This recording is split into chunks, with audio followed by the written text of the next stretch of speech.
Good morning, students. Today we are going to learn the second part of the chapter, Breaking Barriers.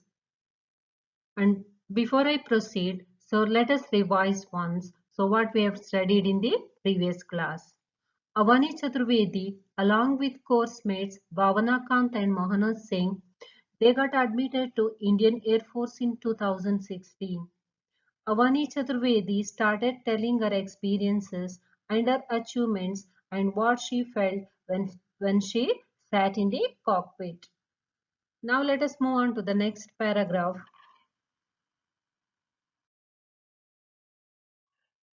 So let's proceed. On Avni's second sortie of the day, during the training, there was a warning as she was preparing to take off. Immediately, decided to abort the takeoff. That day, I realized how the decision made in a split second can get the situation under control or push it out of control. Had I delayed my decision to take off or taken off with the cockpit cover open, the consequences could have been disastrous, she says. What happened was that when Avni was preparing to take off, because usually it happened that they had to practice for days and they had to practice on regular basis. So that is why when she was preparing to take off one day, she got a warning that please abort your takeoff. Abort means cancel your takeoff. And the person sitting inside the cockpit has to make the decision within seconds because there's no time to react as she has already told before. That is why she decided quickly that she had to abort the takeoff. Why? Because it happened that the cockpit cover remained open. It was not closed properly, and that is why she added that if she would have taken the decision late or by mistake she would have taken off, then the result would have been very bad. It could have been very disastrous. The next paragraph says, the Indian Air Force has a three-stage process for training pilots. In stage 1, pilots have to practice flying in a basic aircraft for 55 hours, while in stage 2, they have to practice flying for 87 hours in an advanced jet trainer. After this training, the trainees are separated into different streams according to what they will be flying: helicopter, transport planes, or fighter jets. So I had told you this, that in order to become a fighter pilot, they had to undergo a process of training, that too for a long period. So this process for training pilots, it's divided into three stages. In stage 1, these pilots have to practice flying a basic aircraft for 55 hours. 55 hours is coming approximately to 2.5 days. While in stage 2, they had to practice for 87 hours and now they will be given an advanced jet. 87 hours is coming approximately to 3 or 3.5 days. Now, after this stage, that is stage 2, it is decided that these trainees will be separated into different groups or different streams, you can say. And this stage will decide that what they would be flying, whether they'll fly a helicopter or a transport plane or a fighter jet. It's a kind of a, like we take out the merit list, it's like the same thing. That after their training, according to their marks and achievement, they will be given different fields. Next paragraph says, those fit to be fighter pilots then continue to the third stage of training, in which they have to practice flying for 145 hours in advanced jet trainers. Then these officers are further trained to fly fighter jets that can go faster than the speed of sound. The type of aircraft the pilots train on depends on the squadron to which they belong. So as I've told you, after stage 2, the pilots are divided into different groups.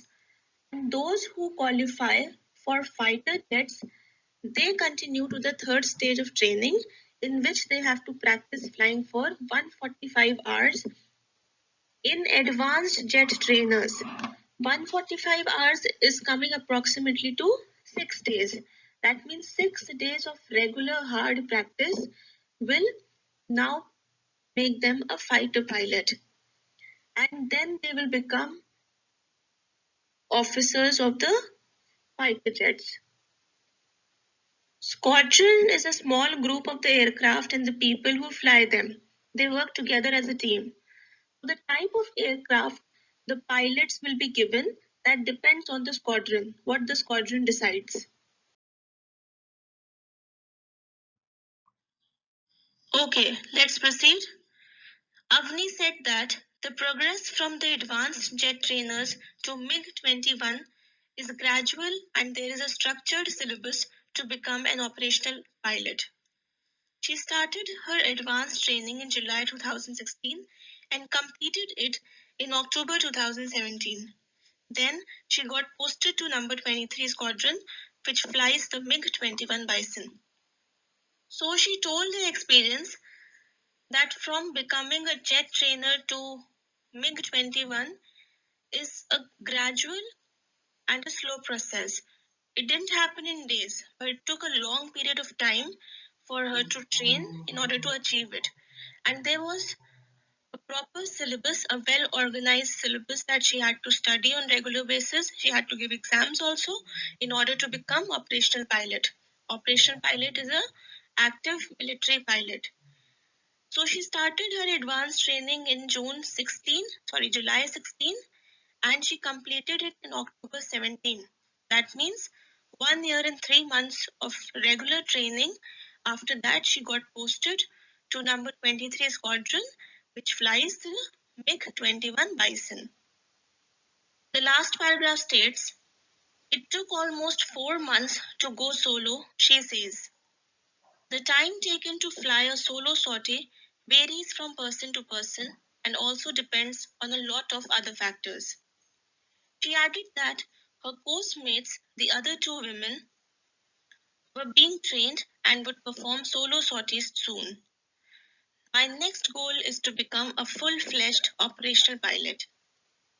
So after such a long training also, it took 4 more months in order to go solo. That means when she decided to fly the fighter jet all by herself.